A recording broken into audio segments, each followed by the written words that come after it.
Alright guys, JJK chapter 271 just dropped, and needless to say, it's a bit of a chaotic ending to this series. We really have come a long way since the beginning, so let's waste no time and just jump right into the final chapter of Jujutsu Kaisen. This chapter kicks off where the last one left us, with Yuji, Nobara, and Megumi in that young couple's apartment looking to see who the curse user might be. Nobara, inspecting the apartment, says that she didn't notice a curse seal or curse technique marking the guy's girlfriend. The perpetrator might be nearby. If it's remote and not a cursed spirit, then one or the other should show up. Yuji, talking to Megumi, asks if they're inside the range of the enemy's curse technique right now. Responding to Yuji, Megumi states that it's possible the curse technique could be covert or the perpetrator could excel at handling cursed energy, stating how this could get tricky.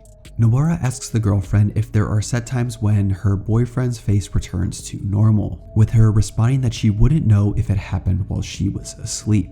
Megumi, then speculating, says let's suppose that it's not the case and estimate that the technique has a radius of around 50 meters. Considering the lack of harm, they may be always within 100 meters of you, presuming that the curse user lives in an apartment nearby. With Yuji responding, now what, we're downtown, assuming that they can't possibly look for every single person in this large city. Megumi then responds that there are always people here even if we just look for the perpetrator's base, there are too many buildings and blind spots. However, with a good view of the area, we might notice when the curse technique reactivates. Yuji, on board with this plan, also suggests how they can lure the perpetrator to a wide open area.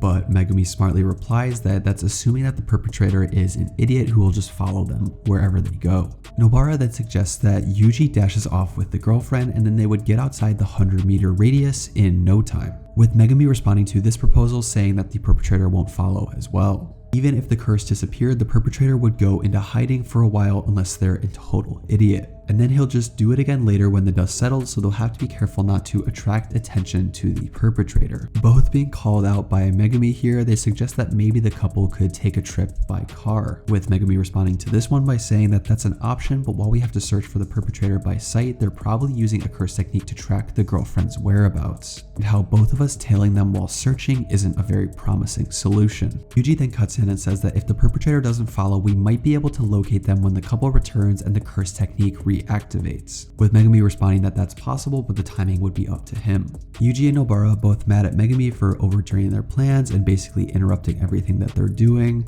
argue to see who's smarter by playing a board game against each other. Megumi, focused on the mission at hand, says that they naturally need to get the girlfriend outside of the curse technique area, then take down the user when they reactivate their curse technique. With Yuji asking Megumi how he thinks he's able to do this, he points to a tall 40-story condominium, remarking how Ichiji and a window are staking the main entrance and emergency exit on the first floor. From someplace with a good view, we'll watch for the perpetrator to restart the curse technique, and that's when they'll catch him. He notes that this perpetrator seems to be obsessed enough to harass this specific couple 24/7. And since they didn't find any bugs in their apartment, so long as the curse technique hasn't leaked our plans, this should lure in their target. The girlfriend then shouts, exclaiming that her boyfriend's face went back to normal. The group, shocked, looks across the street to see a guy with a mask and hoodie standing on top of a building. Not sure who these guys are, Nobara goes sliding down a building with her hammer, ready to engage this enemy. With Nobara stating that this is going to be basically a cakewalk, we see her eye enlarge just like the boyfriends did to the girlfriend in the last chapter. The curse user runs away, calling them an idiot, when we see Megumi's divine dog jump on top of him, pinning him to the ground, with Megumi chastising them that they lack focus. When they ask the girlfriend if she knows who this guy is, she says no, not at all. The man, offended, says, how could you say that? I'm the one who bought you that bag. Nobara then says that she can't believe how trivial that whole situation was, with Megumi saying that it makes sense that she wouldn't recognize a customer from her days working at the cabaret club. It's simply a case of resentment. But that bag costs a fortune. How could she forget? With Yuji responding, pretty convenient, no? Yuji, looking at the sad curse user in a car, tells him to buck up, man, you won't get the death penalty. The curse user asks, what will I do from now on? I don't know how to convey affection, so I ended up blaming the other person. We then switch into a flashback where Yuji is talking to Gojo, potentially during the 1-month time skip before the fight with Sukuna, with Yuji saying, Gojo sensei, I thought you'd be after Kusakabe for replacement training.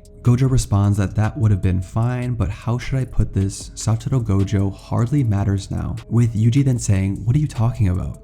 Gojo replies with saying the future and how I want you to face it. If the worst happens, it's my wish and my dream that you can carry on in my absence. Even if I go out the way I am now, everyone will grow up and surpass me someday. Given that, I think it's better for at least one person to forget me and be strong in ways completely different from me.